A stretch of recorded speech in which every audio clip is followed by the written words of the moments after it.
My envious dad couldn't stand the fact that I got a girl pregnant before his golden boy did, so he invited my ex-girlfriend. What she revealed made him regret everything. I call him Brian. Strange, right? Most people call their father dad, but for as long as I can remember, Brian insisted that my half-brother Nathan and I never used that word. In his eyes, Dad made him sound too old, and he never wanted to see himself that way. He told us on more than one occasion that he felt far too young to be labeled as a father. Like the word carried a burden he wasn't willing to accept. So it was always just Brian, like we were co-workers or distant relatives, not his children. Brian was still in high school when he got my mom, Melissa, pregnant with me. The pregnancy wasn't something they had hoped for or planned. Far from it. In fact, Brian always called it a mistake, a word that, over the years, has stuck with me more than he probably realizes. He and my mom were just two teenagers messing around without thinking about consequences. And when she told him she was pregnant, he made it perfectly clear he didn't want to be her partner. He agreed to financial support and said he'd be in my life, but that was the extent of his involvement. He had no interest in continuing a relationship or pretending to be a family. That devastated my mom, even if she doesn't often admit it out loud. She had dreams, naive ones, maybe, that having a baby might bring them closer together. She thought he'd step up and commit. But Brian didn't see it that way, and that reality shattered whatever hopes she had left. After I was born, their relationship didn't get better. If anything, it became even more toxic. Brian held on to so much bitterness toward my mom, and it showed every single time she tried to bring me around him. She would bring me over or try to schedule time for us, and instead of being civil, Brian would almost always start a fight. He seemed to look for excuses to argue, even when nothing was wrong. Sometimes it was about petty stuff, other times it was about deeper issues, mostly tied to how angry he was that my mom didn't just disappear from his life after giving birth. Back then, I didn't understand what was going on. I just knew there was always tension. Whenever he insulted my mom, Brian would say things like, "She ruined my life," or "real women wouldn't trap a man with a baby." At that age, I didn't know how to make sense of those words. But as I grew older, things started to click. I realized my mom wasn't the villain Brian made her out to be. Actually, she was the exact opposite. She was steady, dependable. She never missed a pickup. Every weekend, like clockwork, she'd show up with a smile, excited to spend time with me. She worked hard, paid for everything without complaining, and genuinely enjoyed being around me. I could feel her love, even if things between her and Brian were broken beyond repair. The more I grew, the more I saw how much effort she put into parenting, even when she was alone. She wasn't perfect, but she tried. She was there, and that meant everything. When I was 6, Brian started dating someone new, a woman named Carol. They eventually got married, and now he calls her the love of his life. Watching him with her was surreal. It was like seeing a totally different man. Carol was kind, soft-spoken, and immediately accepted me into her life like I was her own son. She was never the issue. In fact, she made more of an effort to bond with me than Brian ever did. She made space for me in their lives, something Brian rarely bothered to do himself. Not long after they got married, Carol became pregnant and gave birth to my half-brother, Nathan. When he was born, I was thrilled. I loved him from the very beginning, and we became extremely close over the years. He's my best friend. I'd do anything for him. But as much as I adore Nathan, there's no denying how differently Brian treated us. From the moment Nathan came into the world, it was clear Brian favored him. He spoiled him with affection and attention, something I had never experienced from him. I'd watch the way he lit up around Nathan, buying him the latest toys, praising everything he did, and showing up for every milestone. Nathan was, and still is, Brian's pride and joy. Meanwhile, I felt like a forgotten chapter in his life. He was cold with me, barely present. Whenever we were together, it felt forced, like he was doing it out of obligation. And yes, that hurt. It's hard to grow up watching your sibling receive the kind of love you longed for, but never got. I tried to get close to Brian. I tried to be someone he could be proud of. But whenever I asked for anything, even something small like a new backpack or going out for ice cream, it was always met with indifference or rejection. Sometimes instead of something new, He'd dig up some old hand-me-downs from Nathan or tell me I didn't deserve anything more. That kind of favoritism cuts deep. It's not about the gifts. It's about the emotional wall. The way Brian gave all his warmth to Nathan while keeping me at arm's length. And as much as I love my little brother, I'd be lying if I said it didn't sting. Watching my own father pretend like I was invisible. Nathan's birthdays were grand, unforgettable events. Decorations, a packed house full of guests, a custom cake, balloons, the whole deal. You could see the pride on Brian's face, the excitement in his voice. He lived for those moments. Meanwhile, my birthdays were forgettable, like something he'd remember last minute, if at all.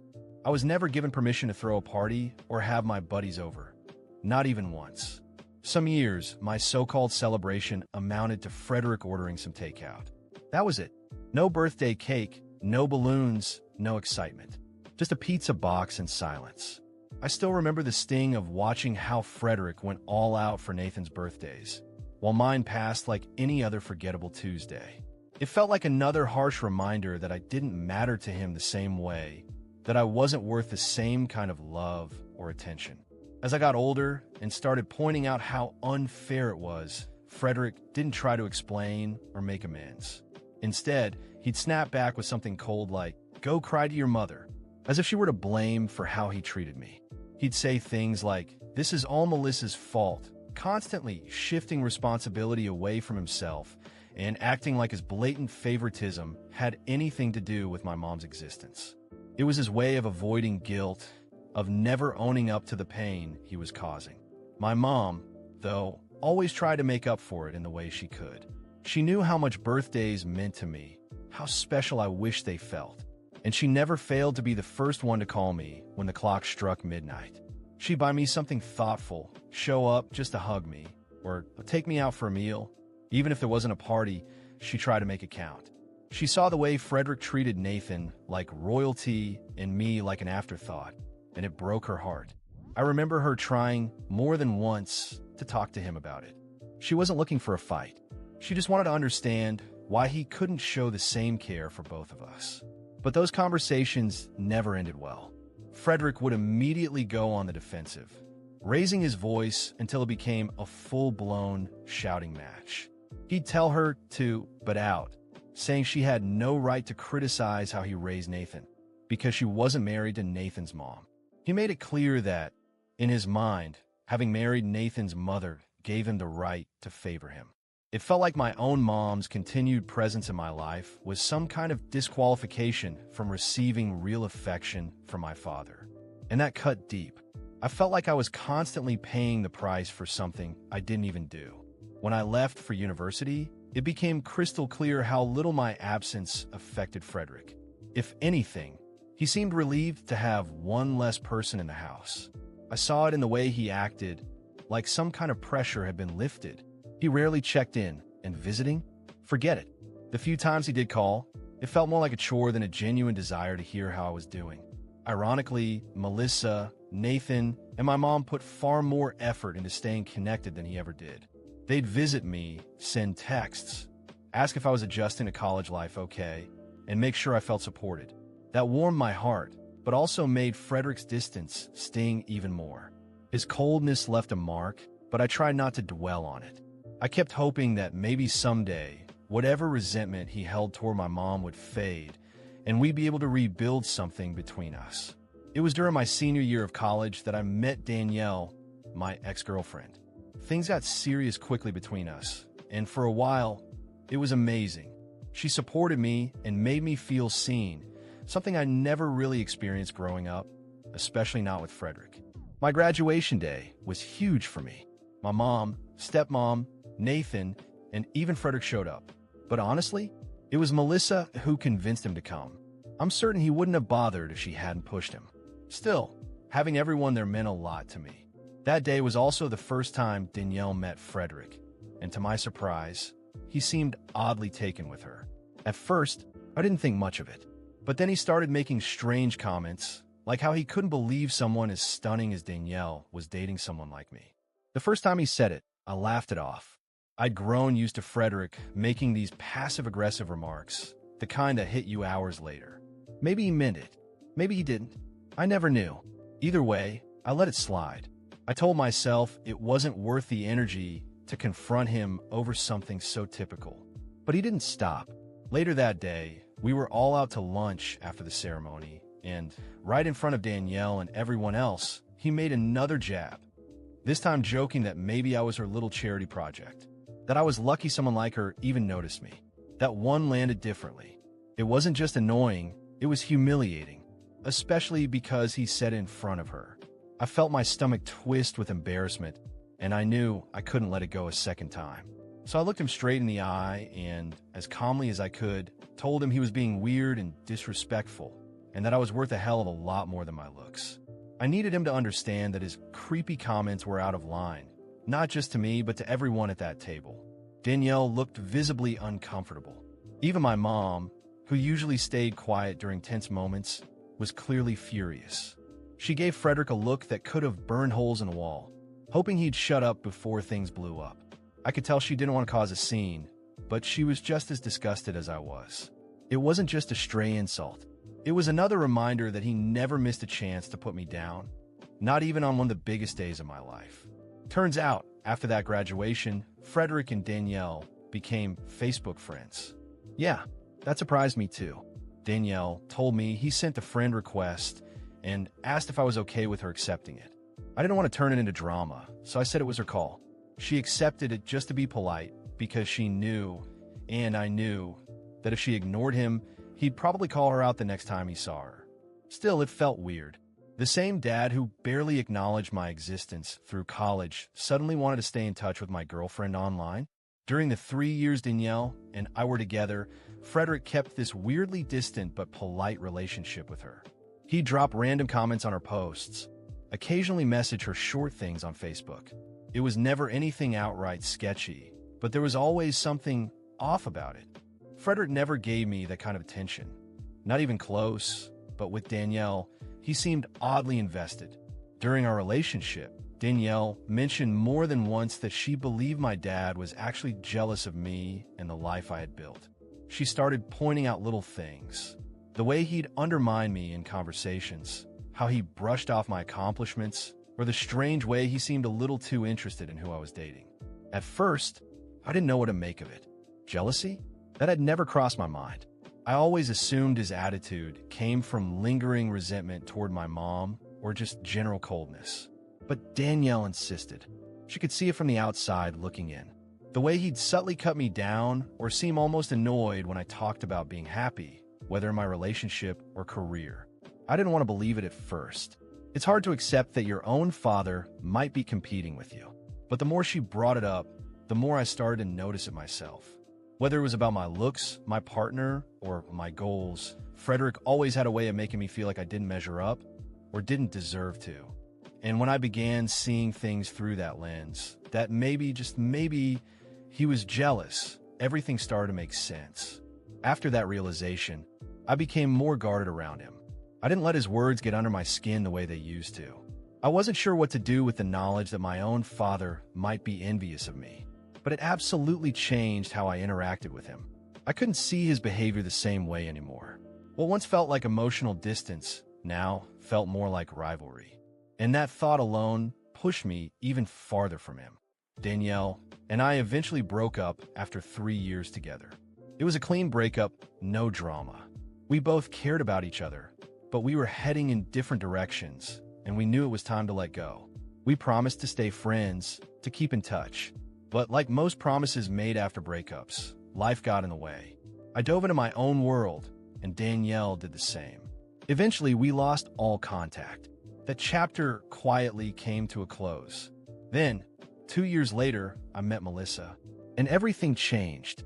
She was, and still is, everything I could ever hope for in a partner. Melissa is warm, thoughtful, and makes me feel seen in a way I never truly felt growing up. With her, everything felt right. We dreamed out loud about our future, talked about building a home, a life. And for the first time, I could clearly imagine the kind of life I had always wanted. A life built on trust, love, stability, and maybe one day, a family. Being with her brought me a sense of peace I never knew I needed. And this year, we found out she was pregnant. We hadn't been planning it just yet, but it didn't feel like a mistake either. We had always talked about having a family one day, and though the timing surprised us, the happiness was real. We were thrilled and immediately started preparing for everything that was coming. The first thing we did was get married. It was small, intimate, just the people who truly mattered to us. Nathan was my best man, of course. Having him by my side meant everything. Frederick, my father, came to the wedding, but I could tell from the look on his face that he wasn't thrilled. The entire time, he looked irritated, like something about the whole celebration rubbed him the wrong way. Later, when we had a moment alone, he finally spoke his mind. He told me bluntly that he never wanted me to marry someone like Melissa. In his eyes, I was making a huge mistake. And then came the shocker. He admitted he had always hoped I'd get back with my ex, Danielle. I couldn't help but laugh. The idea was so ridiculous, so far removed from my life now. I honestly thought maybe he'd had a few too many drinks and was rambling nonsense. The fact that he was still hung up on my ex, while I had moved on and built a beautiful life with someone I loved, it was almost pathetic. I tried to brush it off like I've had to do with him so many times before, but deep down it stung. Even on my wedding day, he couldn't just be happy for me. He couldn't put his negativity aside for a single moment. Instead, he used that moment to make me feel like I'd failed him somehow. But this time, I didn't let it break me. I had Melissa by my side, a baby on the way, and finally, I chose to focus on the love in my life instead of Frederick's bitterness. After the wedding, Melissa and I waited to make the big announcement. She was pregnant. We had decided it was best to share the news afterward so no one would try to overshadow our wedding. When we told my mom, Nathan, and Mike, they were ecstatic. They were genuinely thrilled, and seeing their joy made the moment unforgettable. But, as usual, Frederick had to sour the mood. He started questioning whether we were sure about becoming parents. He made comments like, "Are you really ready for this?" And, "Maybe you're rushing into fatherhood before you've even had a chance to enjoy being married." His words caught me off guard. It felt like he was projecting his own regrets onto me, like he was reliving his own past through my choices. I couldn't believe that even during one of the happiest times of my life, he still couldn't support me without planting doubt. But this time, I didn't let slide. I was about to become a father, and the thought of my dad trying to downplay my happiness, or worse, doing the same to my future child, made me stand firm in a way I never had before. I told him calmly that I wasn't him, and I would never regret having a baby with the woman I love. I made it crystal clear that no matter the timing, I had no doubts about being a dad. For years, I let him walk all over me, criticizing my choices, making me question my worth. But this time was different. I wasn't going to let him belittle me anymore, especially not when it came to my family. That's when Frederick dropped the mask. He said he couldn't believe the son he had always treated like second best, was the first to have a baby, the first to give the family a grandchild. He admitted he had always assumed Mateus would win. And just when I thought it couldn't get worse, he tried to justify himself. He said he wasn't ready to be a grandfather so soon, and accused me of ruining his image and reputation by having a child right after getting married. Hearing him say that felt like a punch to the gut. Not only had he insulted me directly, but now my joy, my child, was a problem for his social life. Even for Frederick, this was a new level of selfishness. He wasn't worried about me. He wasn't worried about the baby. He was worried about what his golf buddies and neighbors would say. That was it for me. I told him, without raising my voice, that if his public image meant more than being a present father and grandfather, then he was no longer welcome in our lives. I said, point blank, that he would have no part in my child's life, and that I'd be cutting contact with him altogether. The conversation turned into a full-blown argument, emotions running high on both sides. But I didn't budge. I asked him to leave. Since then, Frederick has been bombarding me with texts, guilt-tripping me, saying I overreacted and should apologize for how I lashed out. He claims he was just being honest about how he felt, and even blamed my reaction on pregnancy stress, saying I'm too emotional. He insists that, as my father, he has every right to question how fast everything happened, the marriage, the baby. But after the way he's treated me for so long, I'm seriously questioning whether he deserves to be part of my life at all. Update 1. It's been a week since everything went down, and in the end, Frederick had no choice but to back off. Camila and Melissa apparently confronted him, calling him out for how insensitive he was and urging him to drop it. It seems like for once, he finally realized I wasn't bluffing when I said I'd cut him off and that I was dead serious about protecting my family from his toxicity. He since offered me a half-hearted apology and promised not to say anything negative about Melissa or the baby again. Update 2. Alright, buckle up, because I got an update no one could have seen coming. 3 days ago, Camila threw me an amazing baby shower. Everything was perfect. Seriously, it was a beautiful, emotional day. But Frederick was there too, and the whole time he seemed off, nervous. I kept noticing him glance at the door, like he was waiting for something or someone. Then the doorbell rang, and everything unraveled. Frederick jumped up from his seat and clapped his hands together like he had been waiting for this exact moment. He smiled and said he had a surprise for everyone. I thought maybe a gift or a distant relative. Nope, I never in a million years could have guessed what was coming. It was Danielle, my ex-girlfriend. She walked into the room looking just as shocked as I felt. She was visibly uncomfortable, clearly not expecting this kind of scene. Meanwhile, my dad beamed with pride, acting like he'd just reunited soulmates. I was stunned. This was supposed to be my baby shower, my moment, and there stood my ex, completely out of place and clearly regretting every second. I looked at my dad in disbelief. He turned to me and said that he had been talking to Danielle for weeks, messaging her, persuading her, because he thought I deserved a second chance. He then added that he never thought Melissa was right for me, and that now I didn't have to settle anymore because Danielle was back. The room fell completely silent. Guests exchanged horrified glances. Camila's jaw literally dropped. I just stared at Danielle, trying to piece it all together. That's when Danielle spoke up, visibly embarrassed. She started by apologizing for interrupting. Then, with her eyes on the floor, she admitted that she never wanted to be there, that she had been getting non-stop messages from my dad on Facebook, pressuring her to show up, to tell me she still loved me, to fix my mistake. She said he was convinced that she and I were destined to be together, and that I was throwing my life away by having a baby with Melissa. My dad, in some twisted fantasy of his, had told Danielle that I was throwing my life away by becoming a father so young, and that he wanted her to rescue me. The entire situation was so surreal, I could barely wrap my head around it.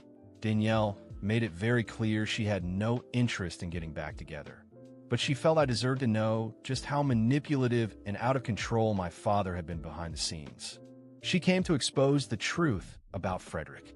As she spoke, you could feel the tension thick in the air. Everyone was staring at my dad, whose face had turned beet red from embarrassment.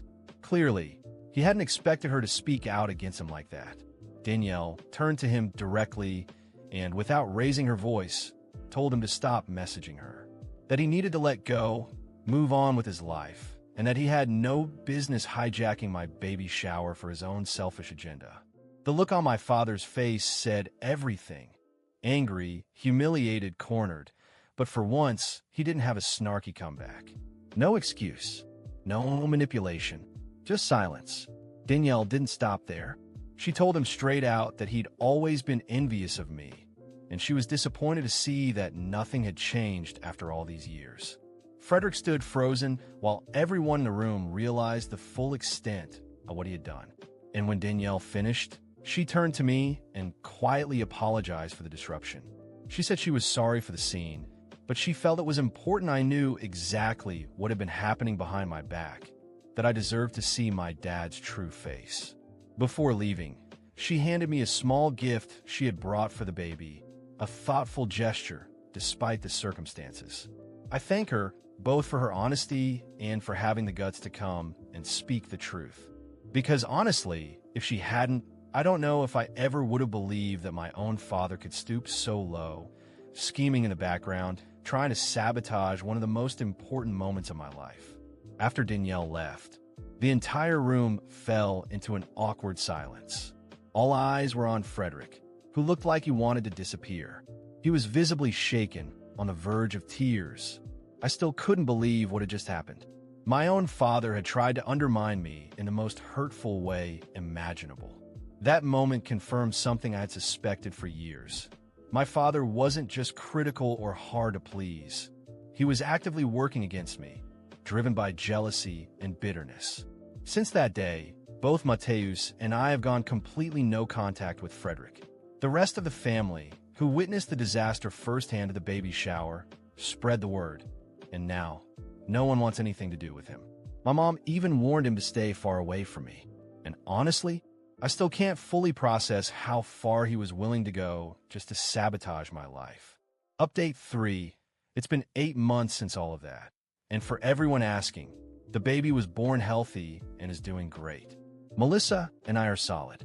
Mateus, my mom, and Mike have visited us many times, and we all stay in close touch. None of us speak to Frederick. Mike is now separated from him. Turns out that after confronting him about everything, Frederick refused to apologize or take responsibility. He tried to defend what he did, tried to act like it was out of love. But Mike saw right through it.